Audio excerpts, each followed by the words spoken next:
partir de este momento, los invitamos a formar parte de esta mesa donde se componen y descomponen los problemas del país. RCR presenta Buen Provecho.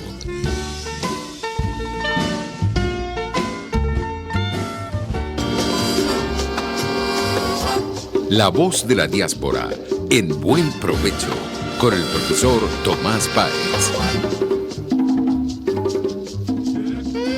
Buenas tardes, querida audiencia global.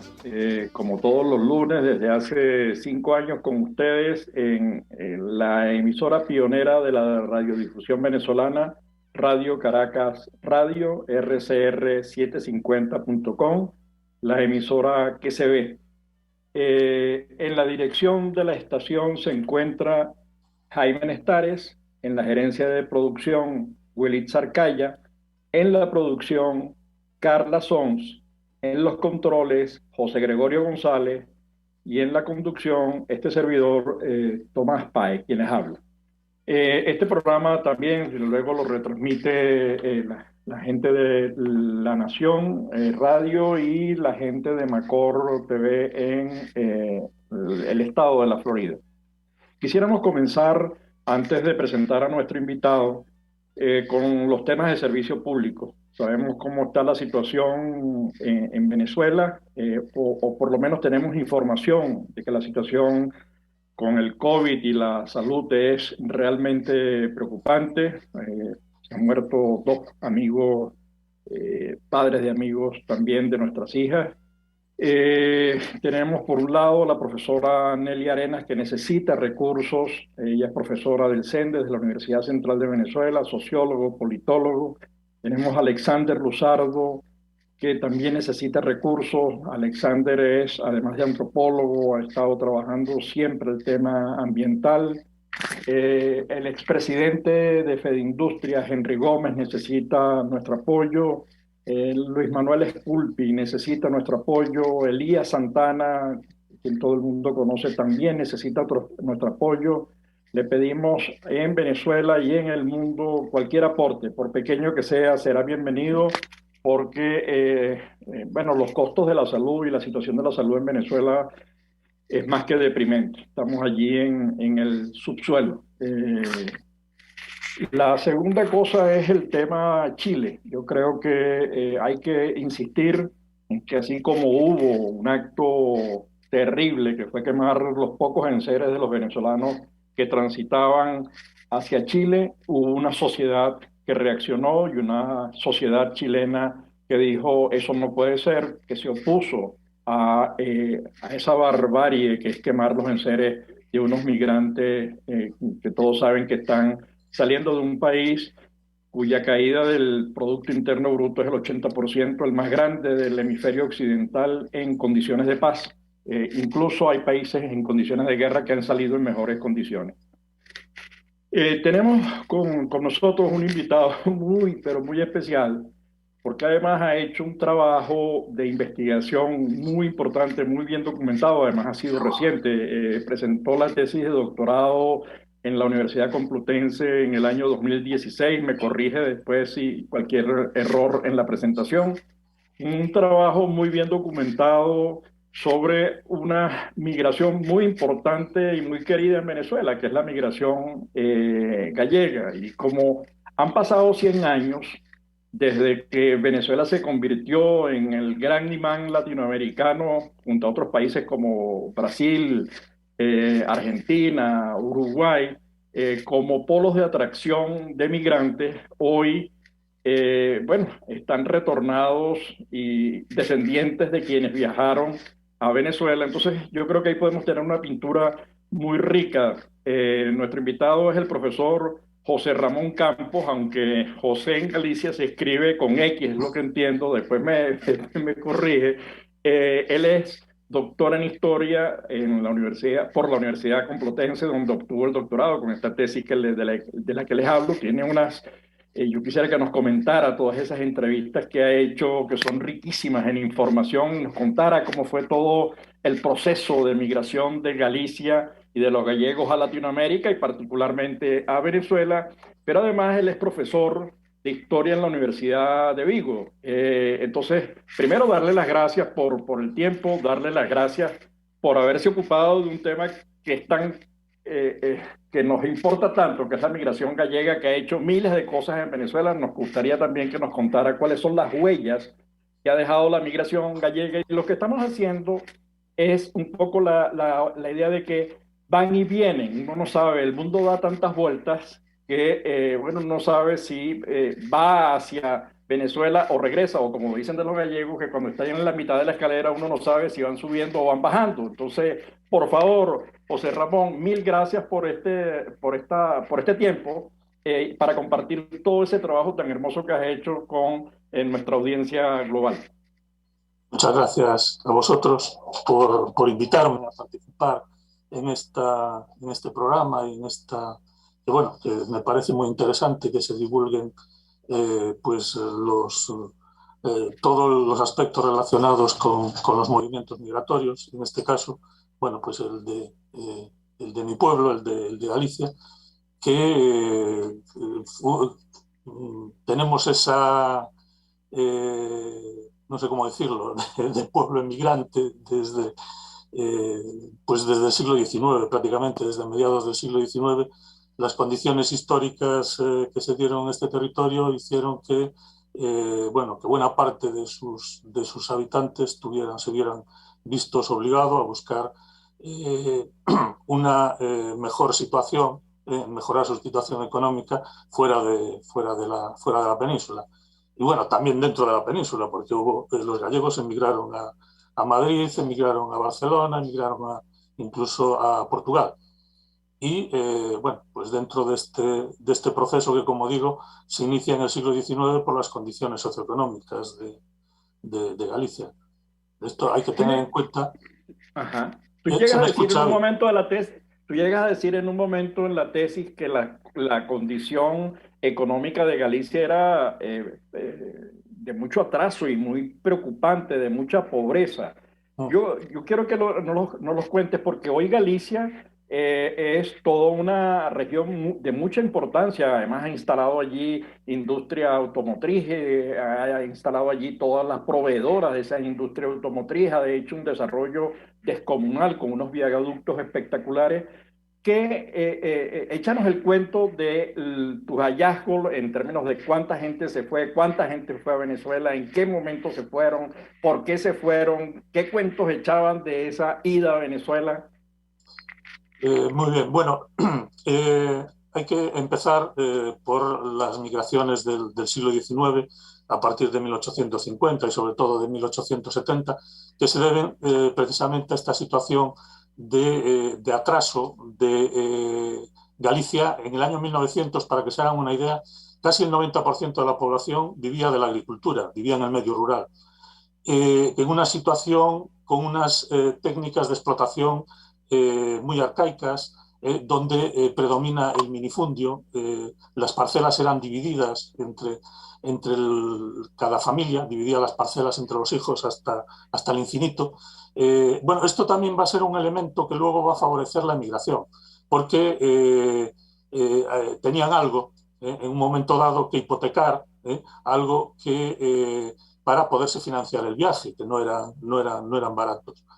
Pero bueno, esto hacía que la situación de malas cosechas, esta economía de subsistencia, donde el dinero apenas circula, donde todavía los productos naturales servían de instrumentos de cambio, el trueque era bueno, pues lo más habitual dentro del medio rural. Hay una falta de comercialización, es una economía muy cerrada, que está orientada hacia un mercado ferial, donde hay ausencia de inversiones industriales, donde el aumento demográfico que se produce en la segunda mitad del siglo XIX va a hacer que la emigración sea una válvula de escape, podríamos decir, para dar salida a esta población que no puede absorber las ciudades. En Galicia todavía Vigo y A Coruña, que son las dos ciudades más grandes, son a finales del XIX son pequeños pueblos, sin industrialización prácticamente. Esto ocurrirá a partir de los años 50 y 60 del siglo XX. Pero en este momento al no absorber la mano de obra excedente, pues lo que se produce es una situación de migración. A partir de 1880, los países bueno, como Argentina, Cuba, Brasil, Uruguay, México también, van a demandar, son sociedades permeables que todavía se están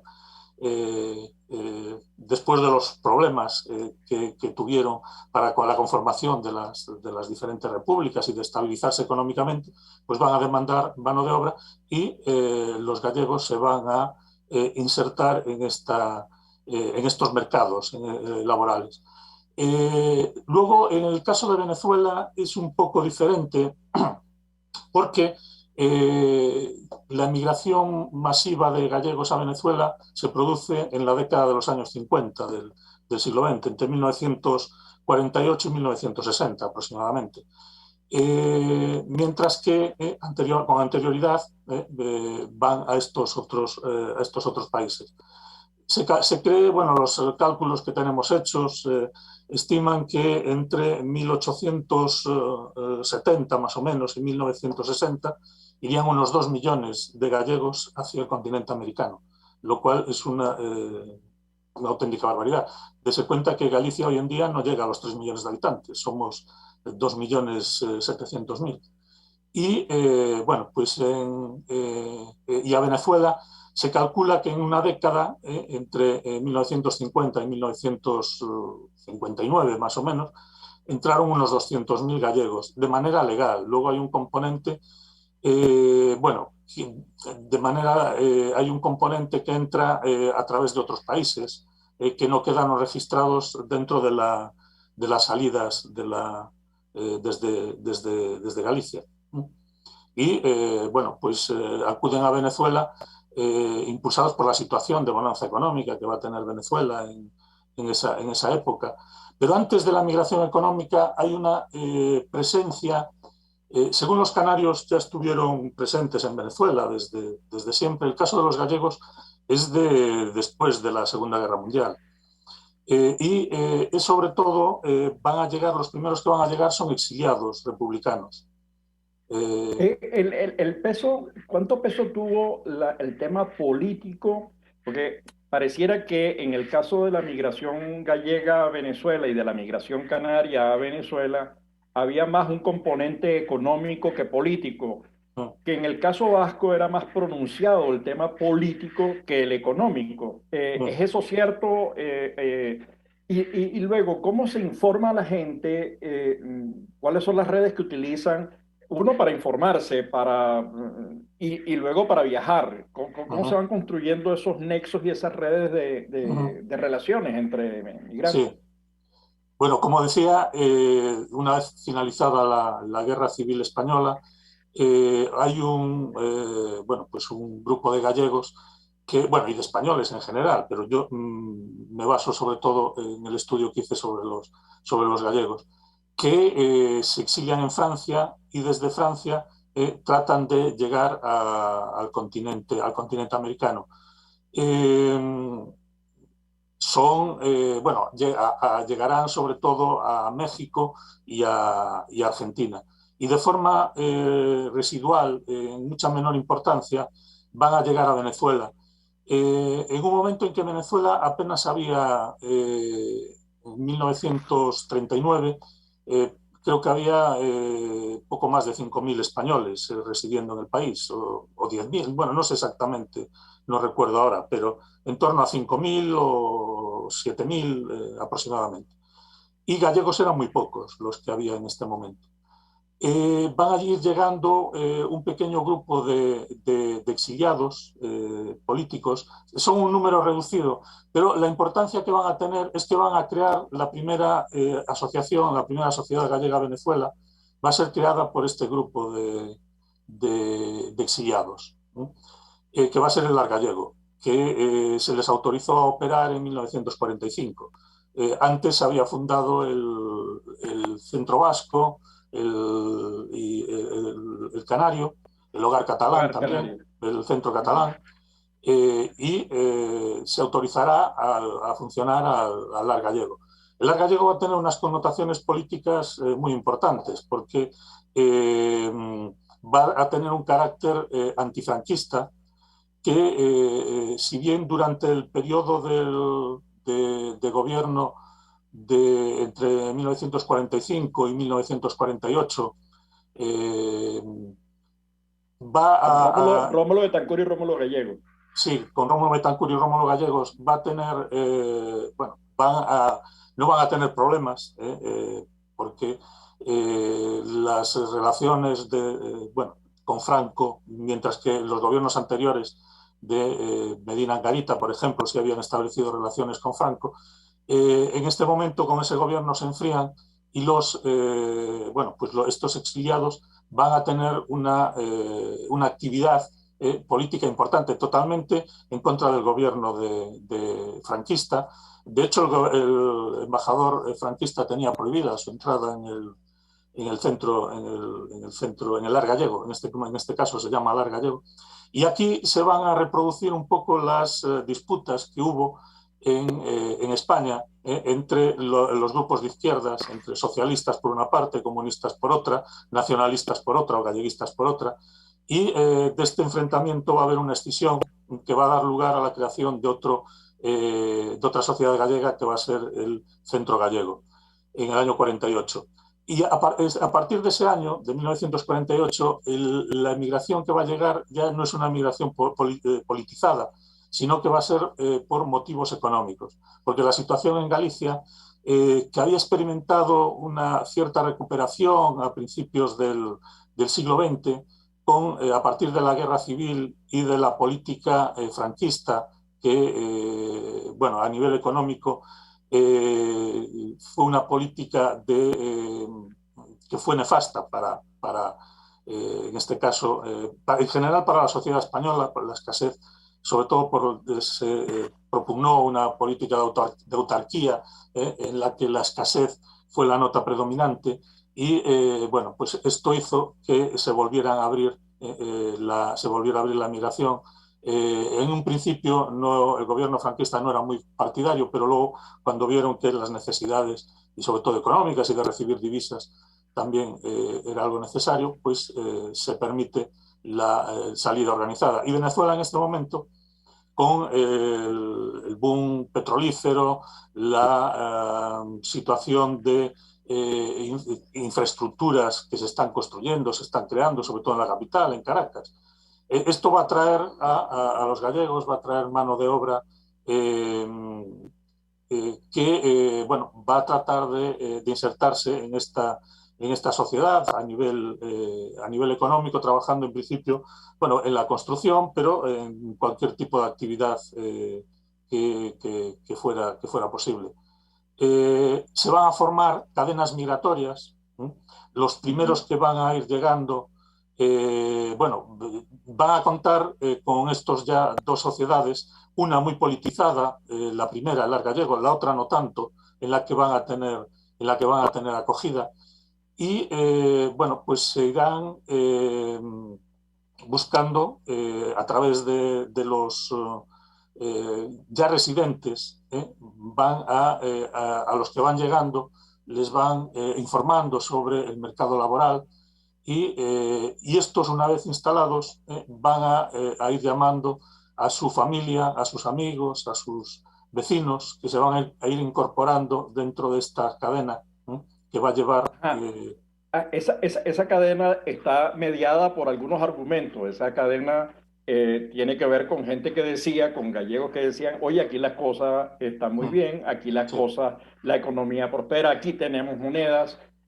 Había envío, para que sigas, había envío de remesas de los gallegos que estaban en Venezuela a los familiares que dejaban atrás, a los niños. Yo tengo algunas entrevistas de muchachos que pasaron 4 años antes de conocer a sus padres en Venezuela y vivieron con sus tías o con sus abuelas en alguna parte de Orense o en alguna parte de La Coruña. Sí.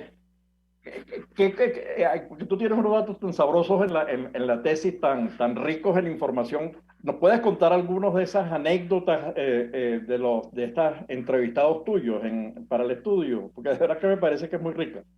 Sí, sí, sí.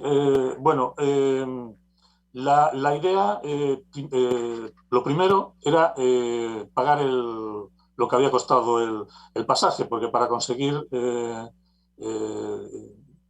sufragar todos los gastos de viaje, que en aquel momento pues era una cantidad, bueno, estaba entre los 5.000 las 10.000 pesetas, lo cual en el momento no estaba al alcance de las economías campesinas, sobre todo, y las economías agrarias, que eran los que participaron en mayor medida en este.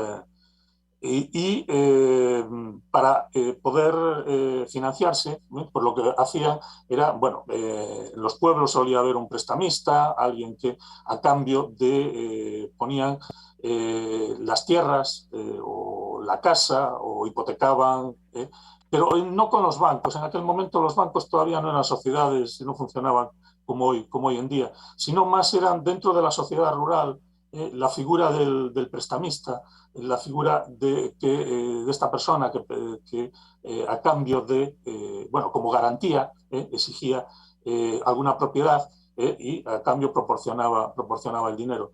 En Galicia se formó todo un negocio alrededor de la emigración en la que participaron pues sectores de las clases medias y que eran los que aportaban, y muchos de ellos al después no recibir el pago, pues se quedaban con las tierras, con la casa, etcétera, etcétera. Pero la idea principal es pagar lo que sabía pagar el préstamo, ¿no? Y ir enviando dinero a la familia para arreglar la casa, para comprar en aquel momento todavía, pues ampliar las tierras. En aquel momento las tierras todavía tenían valor. Luego ya a partir de los años 70 ya se centran en otros objetivos, como es la compra de apartamentos, de locales comerciales, de los que van a invertir. También les favorece el hecho de que, bueno, aunque los salarios no eran altos, pero sí el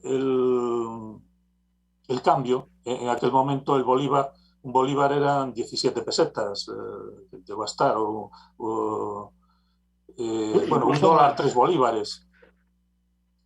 Sí, sí, sí. Bueno, pues esto hacía que les compensara económicamente, que tuvieran capacidad de ahorro, que enviaban a Galicia, bueno, por diversos sistemas, a través de amigos, luego con el tiempo ya las sociedades bancarias también funcionarán, pero bueno, lo que se trataba era de mejorar la situación también de la familia, porque la idea del retorno está siempre presente.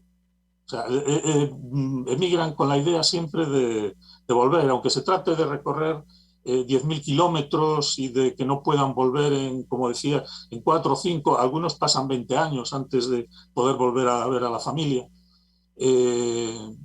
Pero esa idea está siempre ahí. Luego muchos no lo consiguen. Me comentaban algunos que su idea era, bueno, hablo en pesetas porque era la moneda que se manejaba en aquel momento, ¿no? Hoy serían euros. Bueno, pues la idea que me comentaba de una persona era, por ejemplo, ganar lo suficiente para poder establecer un negocio. Bueno, en este caso me decía, pues una zapatería en Orense, que era su ciudad. Pero decía, pero bueno, cuando tenía el dinero para eso, que eran 100.000 pesetas, pues dije, bueno, pues si gano 200.000, pues mira mejor.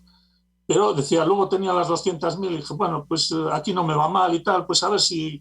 Y decía, y así igual pasaban 20, 30 años en los que al final se acababan quedando ahí. Luego ya surgían, pues si tenían, si se casaban, si tenían hijos aquí, los hijos ya los retenían. A no ser que, bueno, hubo casos que decidieron regresar cuando los hijos todavía eran adolescentes, no habían alcanzado una edad para que si se casaban ahí, tenían hijos, formaban familias, ya la idea del retorno de la familia unida ya era imposible en ese momento, ¿no? Entonces... A ver, José, fíjate, tú estás hablando del retorno. ¿Tendrás algún dato de cuál es el porcentaje de retornados de Galicia? ¿Cuál es el porcentaje? Estaba en torno, pero hasta los años 80, estaba en torno al 25%, 25-30%. 25. Claro, pero luego a partir del año, sobre todo 87, primero la crisis económica del 83, luego en el 87 con el Caracazo, pues la situación económica en Venezuela se va complicando y esto hace que el retorno aumente. Y luego a finales de los años 90 y en la década de 2000 y últimamente están regresando los hijos o incluso los nietos de aquellos que habían emigrado en los años 50. Porque en los años 50 es el grueso de la emigración. José, bueno, tenemos que ir a un corte. Sí. Yo creo que además tenemos una condición muy preciosa para quien hace investigación sobre migración en el mundo. A Venezuela llegaron vascos, bueno, llegaron portugueses, italianos, llegaron de todo el mundo. Pero de España llegaron de Galicia, fundamentalmente Canarias y el País Vasco, también catalanes, también, pero fundamentalmente. Y muchos de ellos, o un porcentaje de ellos, regresaron, o lo están haciendo sus hijos.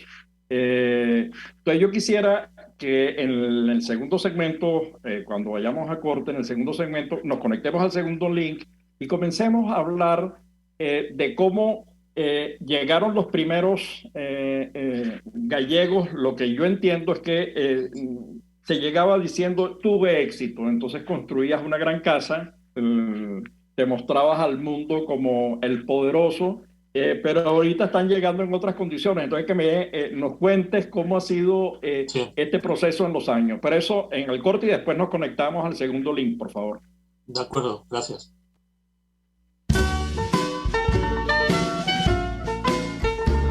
Los grandes temas se debaten en la mesa.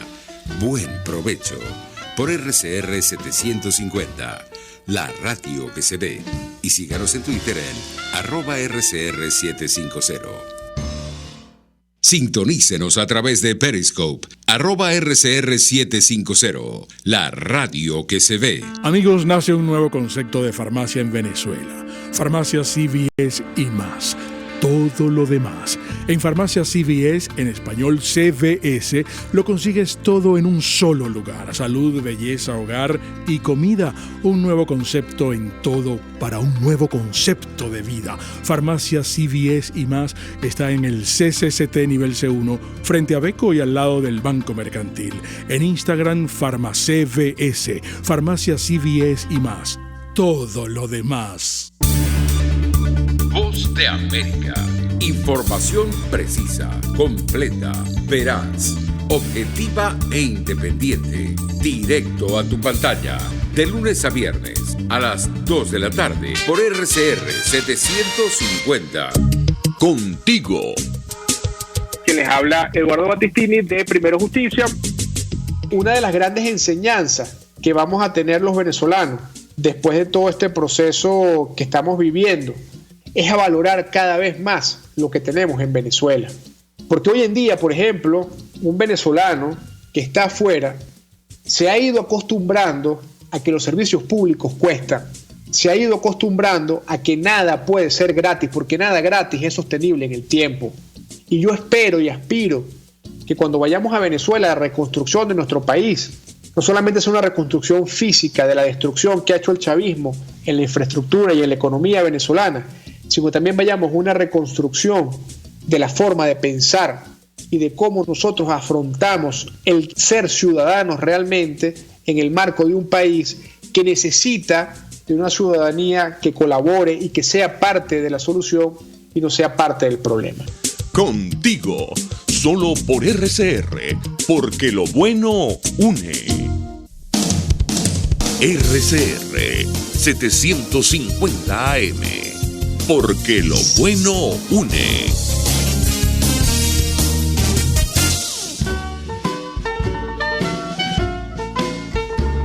Escuchas Buen Provecho por RCR 750, la radio que se ve.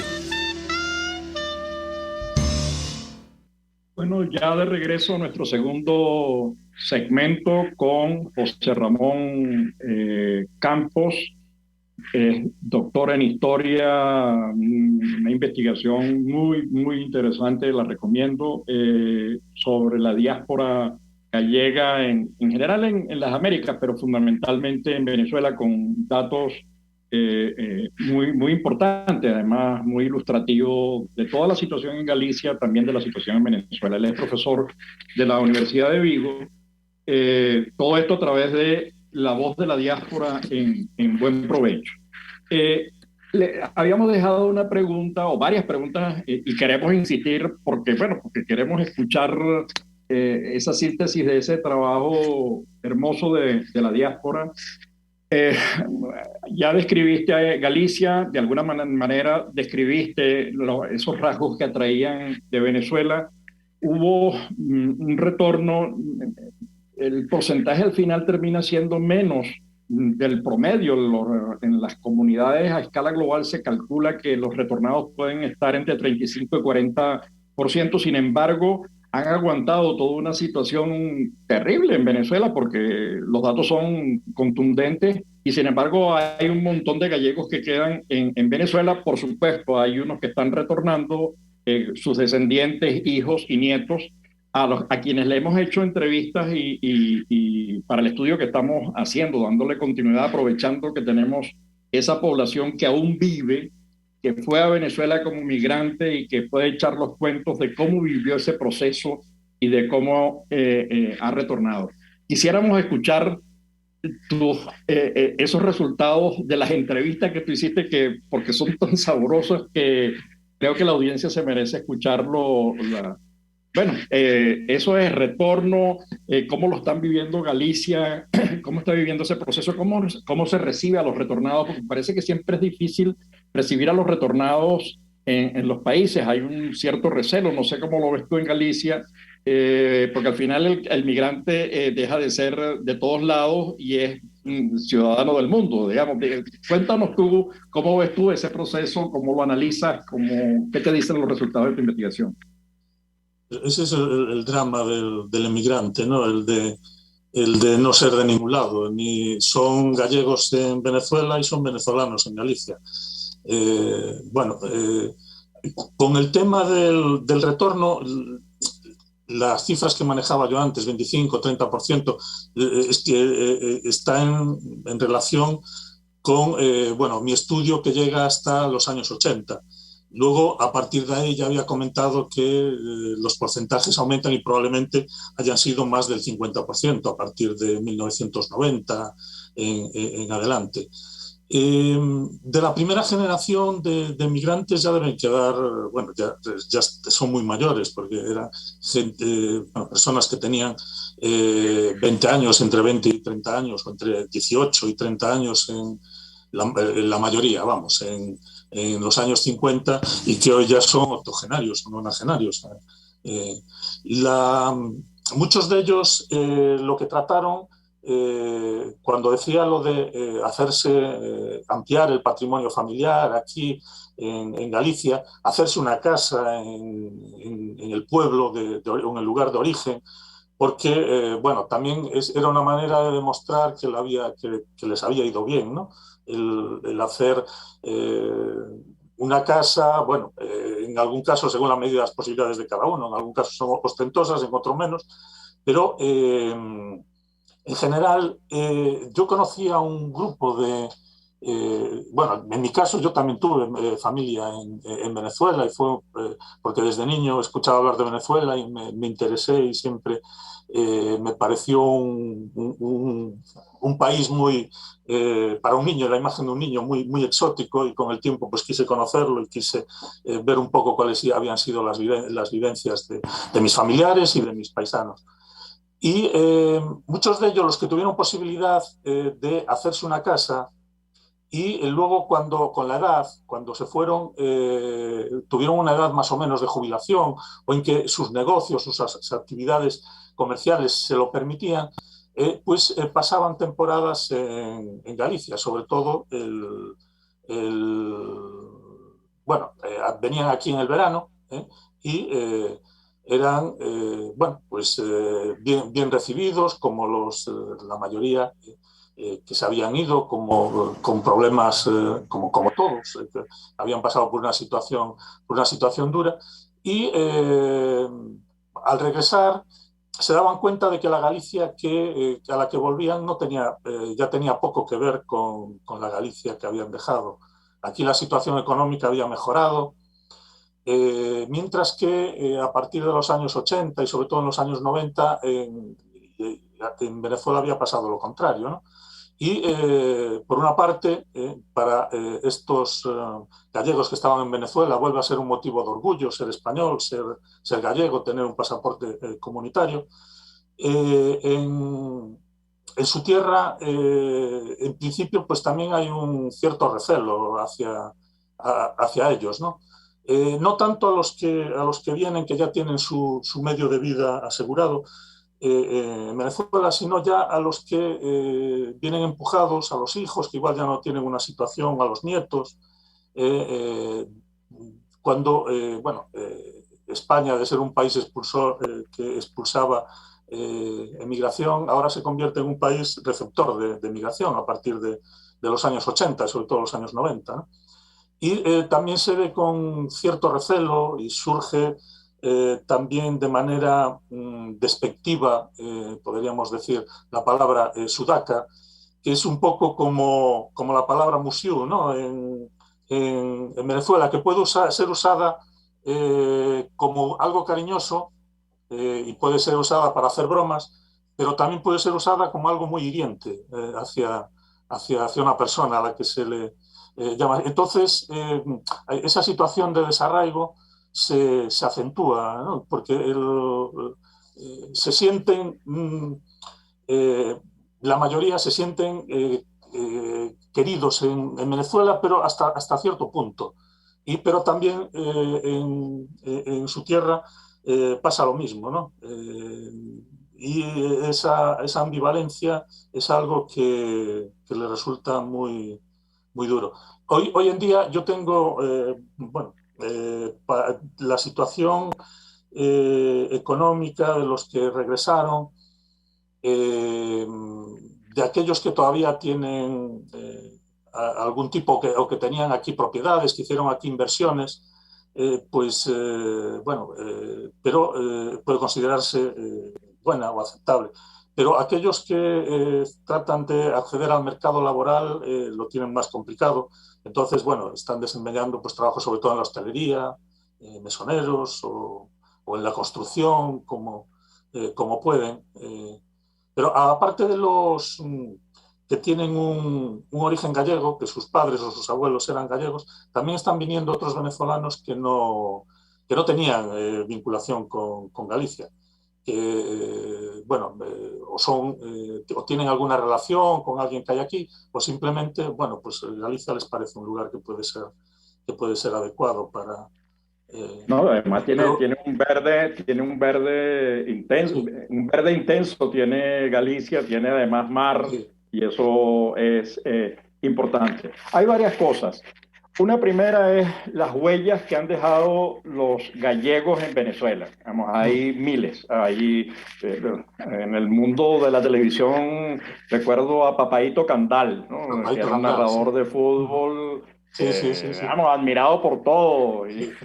Pero después tenemos inversionistas en grandes cadenas de tiendas, e inversionistas y empresarios en salas de baile, salas de fiestas, salones de boda, etcétera, por mencionar algunos, ¿no? Pero además el número de votantes en primera generación, porque hay muchos gallegos de origen gallego en Argentina, pero no de primera generación, son esos que tercera o cuarta generación, pero en Venezuela son de primera generación. Entonces, los candidatos en Galicia, como está permitido y está constitucionalmente votar en las regionales, en las elecciones de comunidades autónomas a los emigrantes, Uno de los primeros lugares donde hacían campaña era en Venezuela, porque Venezuela tenía muchos votantes, incluso en algunos casos mayor número de votantes que algunas localidades e incluso provincias de la región gallega. ¿Cómo es esa relación política? ¿Cómo es esa relación económica? Son esas huellas que se dejaron en Venezuela y que sí, y que persisten, ¿no? Porque hay negocios que persisten todavía, gente que va y viene Sí. en muchos terrenos, ¿no? Por ejemplo, en el caso de la seguridad y equipos de seguridad modernos, hay una presencia gallega muy importante también. Digo, por señalar algunos, pues, ¿no? Sí. Quisiera tu elaboración y tu experiencia, porque eso En, también está relacionado con el tema del retorno. Creo que Papaíto Candal, así lo conocemos todos, está viviendo en Galicia sí, y sí. bueno, es un referente, ¿no? Sí, sí, sí, sí, sí. No, y también falleció hace unos meses, Saturnino Cuquejo fue el fundador de Manaplas, que fue una de las Ah, empresas del plástico más importantes del país y bueno, que él se marchó siendo un emigrante. eh, bueno, tenía una pequeña formación como tornero, pero bueno, se desarrolló su vida en Venezuela y levantó una de las principales empresas del país y luego tenía negocios, alternaba Venezuela con Galicia, que en Galicia también tuvo, incluso llegó a tener un banco, bueno, era máximo accionista de un banco gallego y bueno, pues tuvo una... eh, y además, bueno, en el sector de las telas, Pepe Ganga, por ejemplo, una cadena de tiendas que fue muy conocida, que ya no debe existir en Venezuela, en los almacenes, La Oferta, El Fortín, eh, Almacenes Cortés, estaban muy presentes en toda Venezuela, vamos, sobre todo en Caracas, yo recuerdo por toda Caracas. Eh, En el bueno, sector hubo construcción, ahí hay gente que ha la construcción, llegado sí. de Venezuela, que está viviendo actualmente en Galicia, por ahí cerca del río Miño, ¿no? Sí. En Finisterre, cerca de Finisterre. Gente que hizo en Venezuela desarrollos urbanos importantísimos, que Uh-huh. está en este momento en Galicia con sus hijos, formados en Sí. las universidades venezolanas. Uh-huh. Tengo amigos personales muy queridos que están viviendo en Vigo, en La Coruña, gente que estudiamos juntos en el bachillerato. Entonces, Sí, sí, pero sí. hay una presencia enorme. Sí. En el tema político, ¿cómo se vive eso?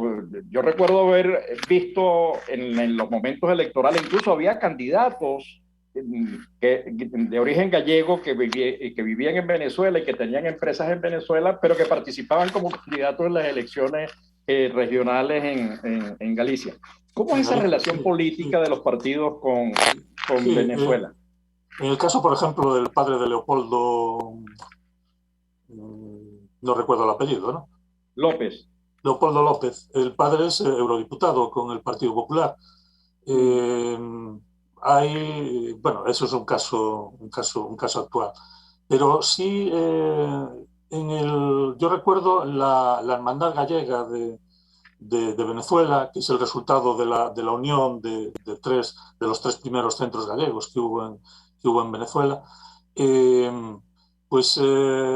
cuando había elecciones, pues iban candidatos a buscar el voto, o incluso algunos, si hubo alguna vez algún candidato dentro de algún partido que estaba en Venezuela. Sí, sí hubo, y dentro de la Hermandad Gallega, por ejemplo, se reproducían un poco también a nivel los mismos patrones que aquí en Galicia. Funcionaba como un pequeño pueblo donde había sus candidatos de la derecha, de la izquierda, del centro, y que, bueno, cada uno trataba de, bueno, según su ideología, su manera de entenderla, y que tenía vinculación, que eran los mismos grupos que tenían vinculación con los partidos políticos que estaban en Galicia, el Partido Popular, el Partido Socialista, el Bloque Nacionalista Gallego, bueno, y reproducían en la emigración los mismos, podríamos decir, confrontaciones políticas que había aquí en cualquier población. Bueno, pero además había una relación, por ejemplo, hablando en algún momento con el senador del PNV, Iñaki Anasagasti, quien Sí. nació en Sí. Venezuela. Venezuela, sí. Había una relación histórica entre las distintas corrientes, digamos, la gente del PNV con los demócratas cristianos en Venezuela, se formaron talleres, o la gente del PSOE de Felipe González, en la época de Felipe, con Acción Democrática y la Internacional Socialista. Eso ha disminuido un poco, pero antes era esa. Y luego no había candidato canario o gallego que no buscase votos en Venezuela, porque había además demasiados españoles en primera generación, demasiados gallegos en primera generación y demasiados canarios en primera generación que votaban. Entonces, eso era muy importante, ¿no? Sí, ahora ya no pueden votar. ¿Por qué no? ¿sí? No, porque se cambió la legislación al respecto. Porque había localidades en las que los ausentes eran casi... Lo que pasa es que al final tampoco votaban muchos, pero que decidían, como era el voto último que se contaba, decidían el signo del gobierno. Y entonces se consideró que para las elecciones presidenciales sí pueden votar, pero para las elecciones locales, como es algo tan específico, pues ahora no tienen que estar censados en el propio pueblo para poder votar. Okay. Pero no pueden hacerlo y eso es una modificación reciente, sí, porque la tendencia, ¿no?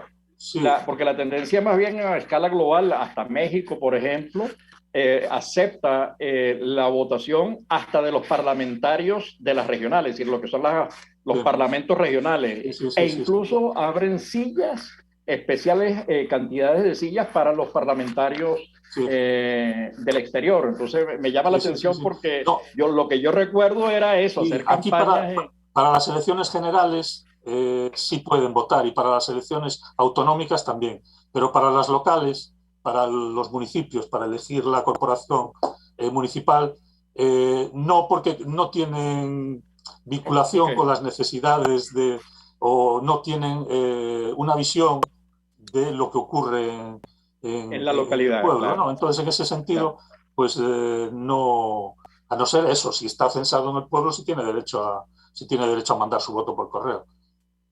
Fíjate, estaba pensando en una entrevista cuando hablé de Papadito Candal, otro periodista amigo, que también, pero de origen canario, que también está en Canarias, nos decía en la entrevista que, bueno, su padre entró por un problema económico, dijo, bueno, me voy a Venezuela, y en 6 meses resolvió los recursos que necesitaba para pagar lo que tenía que pagar. Tú dices, el tema económico, Venezuela realmente era como una especie de dorado, es la imagen que, además que tú transmites de las entrevistas que hiciste para tu doctorado. ¿Es esa una imagen cierta? Sí, totalmente. Era un lugar donde, y de hecho, bueno, pues la mayoría de los...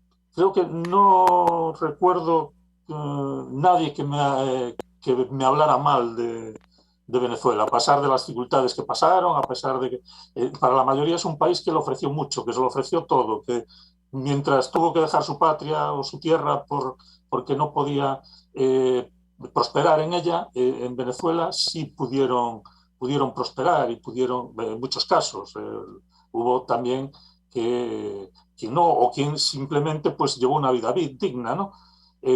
Porque lo de las grandes fortunas al final son muy pocos los que consiguen hacer grandes fortunas. La mayoría pues consiguió tener una posición desahogada y una situación sin mayores dificultades, vamos. Pero siempre muestran ese agradecimiento hacia la tierra que les dio, bueno, pues esta posibilidad. Sobre lo que de personas, estaba pensando ahora que, por ejemplo, la mayor banca gallega está en manos de un hispano-venezolano, de Escotet. Sí, la banca. Sí, la banca. Sí. Y por eso, es que por donde lo mires, hay hay huellas. Es decir, estoy pensando también en el mundo académico, en el mundo del diseño, en el mundo... pero hay una relación muy fluida. Incluso en el mundo de la pesca ha habido hasta intentos de esa experiencia y esos inversionistas. De hecho, Calvo, Conservas Calvo tuviera en Barcelona, creo que era montar una factoría. Exacto, hubo siempre dificultades para hacerlo, pero en todo caso ha habido una relación muy fluida que lo que nos interesa en este momento es que parte de esos retornados que han salido de un país inseguro, tenemos una de las más altas tasas de homicidios por cada 100.000 habitantes en el mundo, una contracción del PIB del 80%, eso es un empobrecimiento generalizado de la población. Y la gente se ha visto en la obligación de salir a buscar mejores opciones, y parte de ellos han regresado a Galicia, hijos o nietos de... Y eso quizás nosotros lo estamos viendo más que como un problema, como una posibilidad de cara a la reconstrucción de Venezuela, que es tener nuevos contactos, nuevas redes personales, nuevas redes familiares en Galicia. De la LIN tenemos nosotros el presidente de la Cámara del Libro en Venezuela, no sé si lo sigue siendo, Diegues, es de la LIN, de la familia. Entonces, hay unas relaciones históricas que profundizadas pueden servir para potenciar desarrollo. José, nos quedan unos pocos minutos. Dinos lo que tú nos quieras decir en relación a tu síntesis del trabajo. ¿Cómo ves la cosa en un par de minutos que nos quedan para escuchar? Sí. Bueno,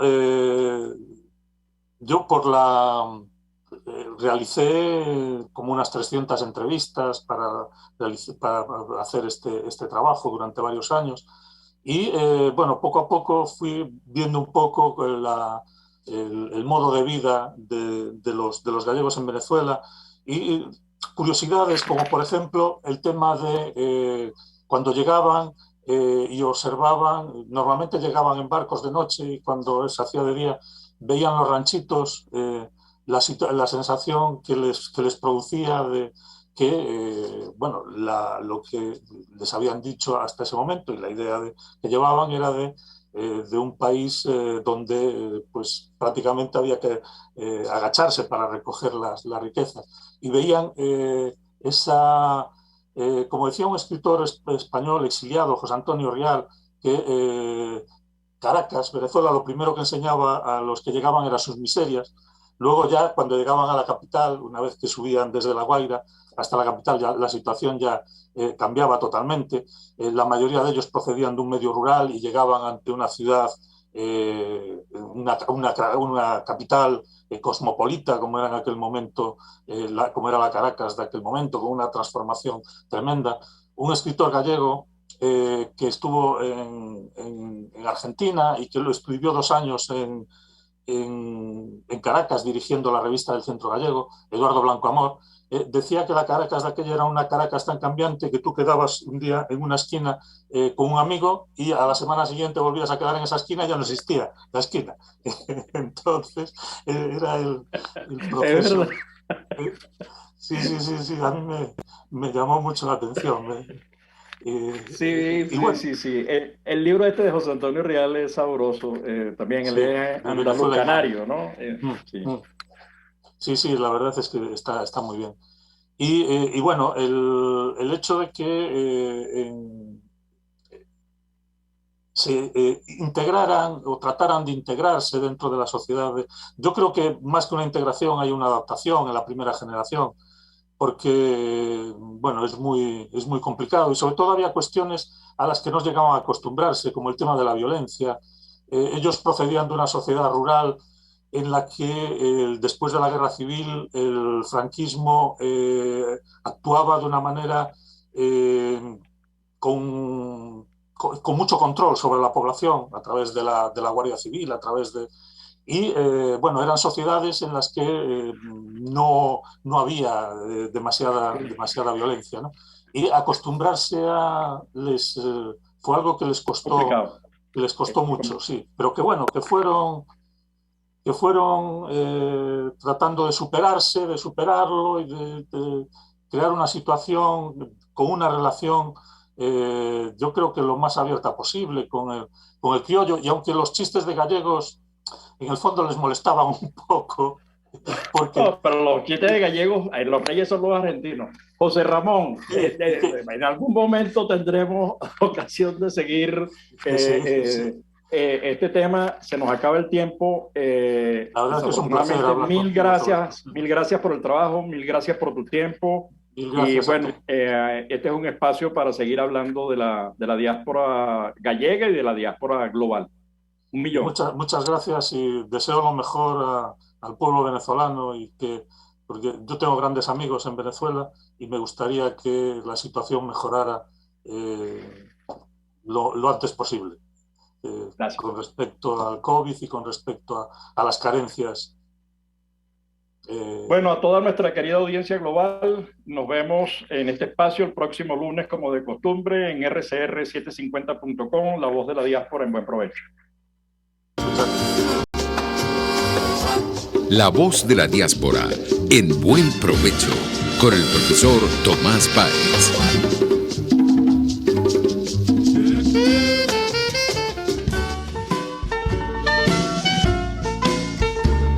RCR presentó Buen Provecho. Síganos en Twitter como @RCR750, la radio que se ve.